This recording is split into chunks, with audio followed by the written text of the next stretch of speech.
Hello, all my viewers, and today I'm going to take this question from rotation, and it is on the topic conservation of angular momentum. The question कह रहा है हमसे two small balls A and B, each of mass m, are connected by a light rod of length L. Rod light है, कोई mass नहीं. System is lying on a frictionless horizontal surface पे रखा हुआ है. The particle m collides with rod horizontally with velocity v naught perpendicular to the rod and gets stuck to it as shown the figure. इसमें चिपक गई जाके. हमें find करना है velocity of A and B immediately after the collision. तो just collision के बाद कितनी स्पीड होगी हमको फाइंड करना है. तो इसमें ये कॉन्सेप्ट है, मैं बोलते हैं कि भाई इसमें collision of particle with A free rod. ये रॉड फ्री है, ये घूम सकती है, चल भी सकती है. तो ये फ्री रॉड है, दैट मीन्स इन सिस्टम पे कोई एक्सटर्नल फोर्स नहीं है, no external force. That means कि मोमेंटम कंजर्व रहेगा सिस्टम का, है ना. और जाके पार्टिकल इस पे स्टक हो गया, मतलब चिपक गया है. दैट मीन्स कि बाद में जो सिस्टम है वैसा कुछ बन जाएगा. अगर इसको ड्रॉ करूँ सो ये एक 2m मास बन जाएगा और एक m मास बन जाएगा. तो सेंटर मास अगर निकालेंगे तो कोई यहाँ पे आएगा बीच में, दिस इज सेंटर मास. और डिस्टेंस अगर निकालेंगे दिस इज इक्वल टू, अगर लेंथ l है तो l/3 आएगा, और ये निकालेंगे तो ये 2l/3 आएगा.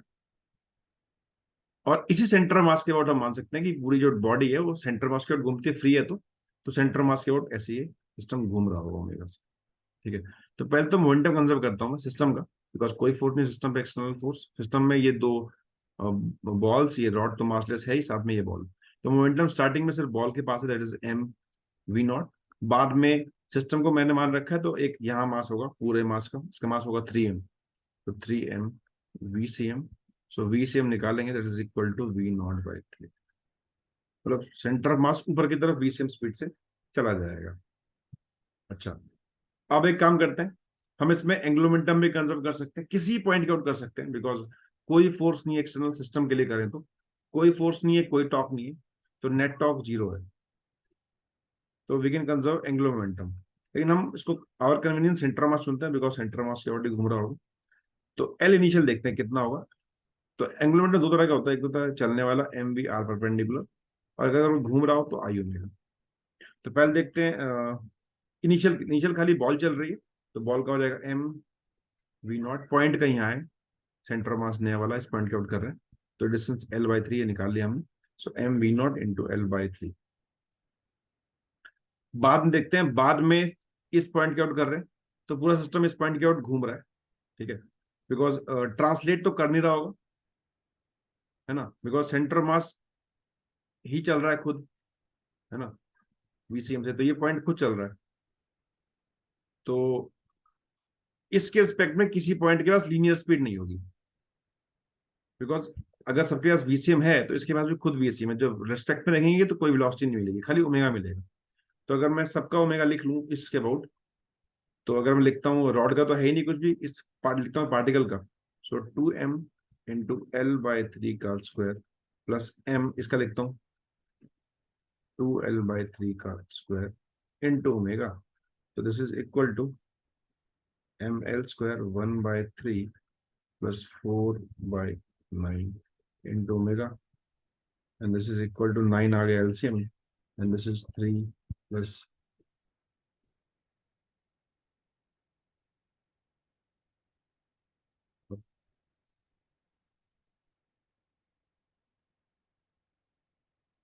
थ्री नहीं है, 2 है, सॉरी. सो 2/9 है ना, बिकॉज ये मास 2m है. सो 9 आ गया एलसीएम, दिस इज 2 प्लस 4, ये 6 आ गया into ml² omega. And this is mv0 l/3. तो ये 2 से 3 कट गया, ओमेगा अगर निकालेंगे तो ये आ गया v0/2l. आई थिंक ये हमारा सेकंड पार्ट है, हमको एंगुलर वेलोसिटी निकालना है और कोलिजन के. तो बी आ गया v0/2l. ठीक है. अब फर्स्ट पार्ट की बात करते हैं. फर्स्ट पार्ट क्या बोल रहा है. फर्स्ट पार्ट में देखें तो ये रॉड है, ये जो सेंटर ऑफ मास है ये तो ऊपर चल ही रहा है, साथ में सिस्टम ये घूम भी रहा है ओमेगा से. तो अगर इस पॉइंट की बात करेंगे, ए पॉइंट की, तो ए पॉइंट के पास दो चीजें होंगी. बी पॉइंट है, तो एक तो वीसीएम होगा ही होगा, साथ में घूम भी रहा है, तो उसके पास एक आर ओमेगा भी होगा. आर जो है वो उसका l/3 है. तो अगर बी पॉइंट की बात करें तो बी पॉइंट के बाद एक तो वीसीएम होगा प्लस l/3 ओमेगा होगा. VCM आप निकाल चुके हैं, V0/3 है, L/3 है ही, ओमेगा को पता है V0/2L। सो V0/3 प्लस V0/6 अगर करेंगे इसको, this is equal to V0/2 आ जाएगा। तो मतलब बी पॉइंट के पास ये स्पीड है। अब बात करते हैं इस ए पॉइंट की। ए पॉइंट के पास VCM तो आपके सबके पास ही आगे होगा, लेकिन ये घूम ऐसे कुछ रहा है, तो इसका आर ओमेगा नीचे की तरफ होगा, तो 2L/3 ओमेगा। तो अगर आप ए पॉइंट की बात करेंगे, this is VCM minus 2L/3 omega. So because VCM is V0/3 and this is 2L/3 omega is V0/2L and this is equal to 0। मतलब इस इंस्टेंट पे ये पॉइंट रुका होगा और जो बी पॉइंट है वो V0/2 स्पीड से जा रहा होगा। तो this is the answer of question ए।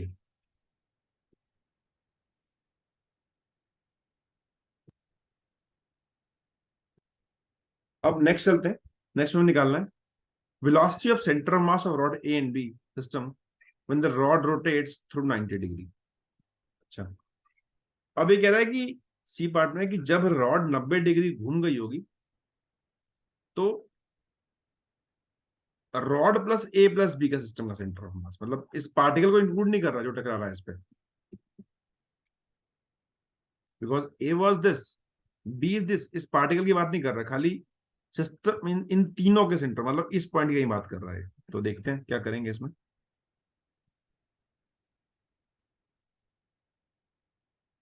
तो जब ये 90 डिग्री घूम गया होगा सिस्टम, ऐसा कुछ हो गया होगा, है ना। तो एक बार आपने उसको स्ट्राइक करा दिया, फ्रिक्शन तो है नहीं, तो घूमता रहेगा उसी से, इस पॉइंट की ओटी। अब ऐसे हो जाएगा 90 डिग्री घूमने के बाद। पूछा उसने इस पॉइंट के बारे में, इस पॉइंट के पास क्या होगा, तो घूम रहा है, ये डिस्टेंस अगर निकालें, सो ये 2m ऊपर आ जाएगा, ये m नीचे आ जाएगा, ये डिस्टेंस आपके पास L/3 है ही, इसको निकालेंगे डिस्टेंस को, तो ये कितना आ जाएगा, सेंटर ऑफ मास ये पुराना वाला है, सो L/2 में से माइनस कर लेते हैं L/3 को, आई थिंक ये 6 L/6 आ जाएगा। तो इस पॉइंट के पास एक ओमेगा होगा, L/6 ओमेगा, इसको अगर पुट करेंगे, सो V0/12 आएगा ये इस तरफ। अच्छा, साथ में ओमेगा कम तो हुआ नहीं, और रॉड जो को जब हमने छोड़ा था तो उसके बाद हमने उसको सेंटर मास को स्पीड मिल गई थी ऊपर की तरफ, एक VCM आगे की तरफ। अच्छा, ये स्पीड भी कम नहीं होगी, अगर वाई में स्पीड मिल गई इतनी तो वो कम होगा नहीं, बिकॉज कम कौन करेगा इसको, बिकॉज सब कुछ टेबल पे हो रहा है। दैट मीन्स कि ये जो सेंटर ऑफ मास है या ये पॉइंट है, इन सभी पॉइंट्स के पास उस टाइम में ऊपर की तरफ स्पीड भी होगी होगी, बिकॉज ये कम नहीं हुई है अभी, और जो कि VCM के बराबर होगी, दैट मीन्स की V0/3 होगी। मतलब इस पॉइंट के पास भी एक ऊपर की तरफ स्पीड होगी V0/3, और एक स्पीड तो निकाल लिया हम आगे की तरफ, तो दो स्पीड्स होंगी। तो अगर आप देखें तो उसका ऑप्शन अगर मैं वेक्टर फॉर्म में लिखना चाहूँ, this is equal to V0/12 plus V0/3 J cap, ये पुराने साइड वाले सेंटर ऑफ मास की स्पीड होगी इस इंस्टेंट। सो आई बिलीव कि आप लोग क्लियर होगा, एंड आई ट्राई कि मैं आपको समझा सकूं अच्छे से। So please do like comment and subscribe the channel. और इस मेरे पास मेरी चैनल पे और बहुत सारी प्लेलिस्ट है जिसमें बहुत सारे अच्छे सवाल हैं डिफरेंट चैप्टर्स के, चाहे रोटेशन हो या फिर सेंटर ऑफ मास हो या फिर वर्क पावर एनर्जी हो या इलेक्ट्रिसिटी हो या ऑप्टिक्स हो या कोई भी चैप्टर हो।